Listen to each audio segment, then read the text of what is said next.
તો કેમ છો પશુપાલક ભાઈઓ? જો આજે આપણે કાળી ગાયનું વ્યાજમ કરાવવું પડ્યું, કારણ કે 4 કલાક થઈ ગઈ હતી, બચ્ચું નહોતું આવતું. અંદર જોયું તો બચ્ચું મોઢું બેવડું વળી ગયું હતું.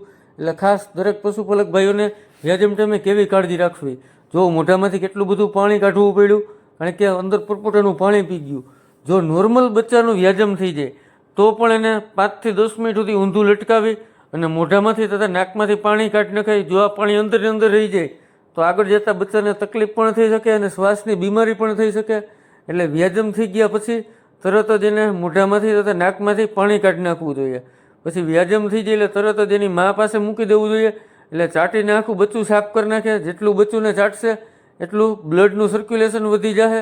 પછી કે વ્યાજમ થઈ ગયા પછી જ્યારે અડધી કલાક કે કલાકમાં બચ્ચું ઊભું થવા માંડે એટલે તરત જ એની માને દૂધ પીવડાવી દેવું પણ જોઈએ. એની માનું દૂધ પીવડાવી દેવાથી બચ્ચું તંદુરસ્ત થાય છે તથા રોગપ્રતિકારક શક્તિ વધે છે. ઘણી વખત એવું હોય કે જર પડે નહીં ત્યાં સુધી આપણે બચ્ચું ધવરાવીએ નહીં કે દોઈએ નહીં, તો આ માન્યતા ખોટી છે.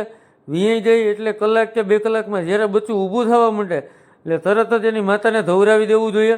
એટલે બચ્ચાને તાકાત આવી જાય છે અને તંદુરસ્તી પણ સારી થાય છે. અને બીજું કે વ્યાજમ થયા પછી 2 થી 3 દિવસ સુધી દોવાનું ઓછું રાખવાનું, જેથી બીમાર પણ ન પડે અને કેલ્શિયમ ઘટવાની શક્યતા ઓછી રહે છે. Thank you.